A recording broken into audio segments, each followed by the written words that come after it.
And back in 2021, my team and I wrote an article about this, saying that due to this, many ratepayers will actually feel that that their obligations are being negated entirely, not that the amount is being moved forward into the future. So in other words, ratepayers will feel like this is a free period where they won't have to pay anything, and many of them won't realize that this will come around again in the future. And so this kind of prediction that we had many years actually came true. We actually found that 57% of rates and revenue leaders felt that arrears would be rising. Then the trend with the rising arrears actually happened. So a theme that I have from this area of the research is, if you are in the director or chief financial officer role and you're on this webinar, it may pay actually to have further correspondence with your rates and finance teams on this subject, because being that they're closer to the ground, they're hearing those trends faster than anybody else. So in other words, our research showed that this was coming, and then sadly it did come into effect. 65% of them mentioned that arrears was impacting their cash flow. Then about 10% said it was so bad that it was limiting the delivery of essential community services. And a small percentage, around 4 to 5%, actually said that things were so dire at the moment that they were needing to seek external funding. But upon seeing this data, I really felt that we needed to dive further into this information and look at the entire situation across the state. And just to note that all the data featured in our report is accurate at the time that the report was issued. The results surprised me quite a lot. We saw a surge in arrears volume, i.e. the dollar value of all our arrears outstanding, of 32% across the state. So this was quite alarming, and for a proxy value, in New South Wales, in our initial report that's not yet finalized, we're seeing about half this number. So we're seeing definitely in Australia a state-specific trend here in Victoria.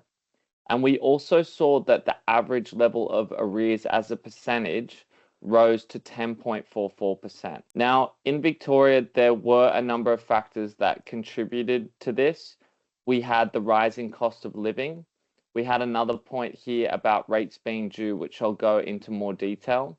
Then rate capping is always difficult because councils need revenue increases at certain point in time.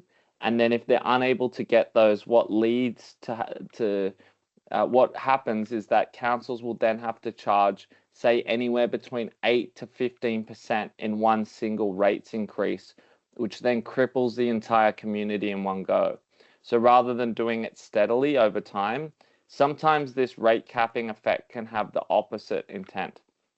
The other one, which was really, really impactful, was the LGA Amendment Act and the hardship reform. So what that led to is, for the last couple of years, a paralysis around collections and a paralysis around wanting to contact ratepayers in relation to funds that were due. I think growth in arrears volume and proportion are the two key metrics that you should be looking for.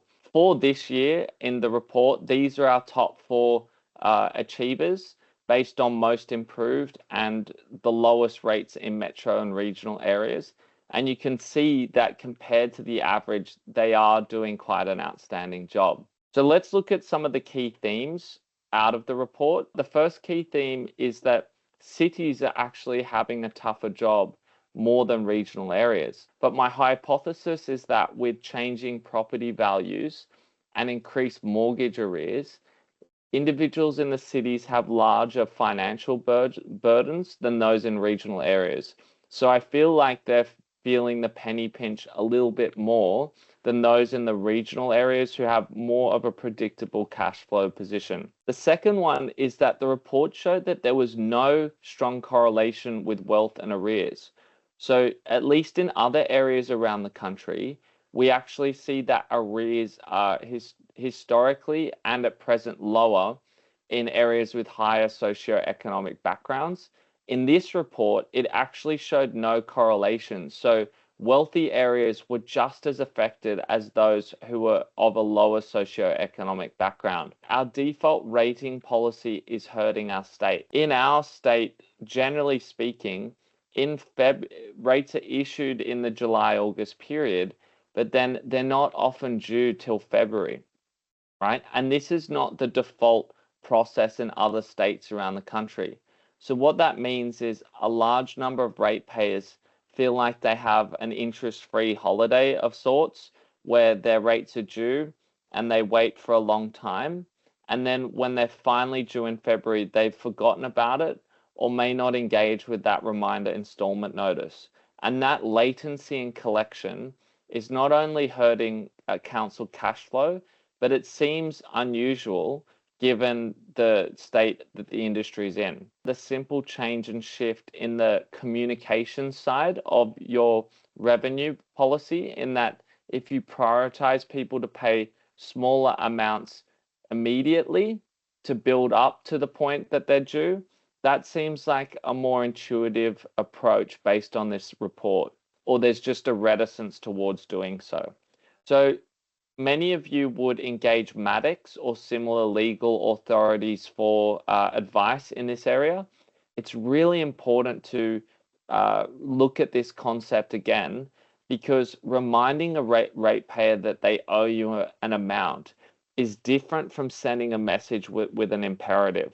What you need to take from this report is that councils who are getting on top of their arrears aren't afraid to communicate with their ratepayers because they're doing so in a compliant fashion and in a way that yields results. The vast majority of councils here, we normally have one large batch campaign prior to the financial year to get on top of our arrears. Whilst people are in arrears throughout the calendar year, it's important to be doing proactive campaigns to them, not waiting for all of it to boil before the end of the financial year. What are the top councils doing differently? And out of many councils in the report, Greater Dandenong was an outlier to me, because in Dandenong, just based on the socio-economic factors and also the results of nearby councils, we should have seen arrears increase substantially in Dandenong, but they actually fell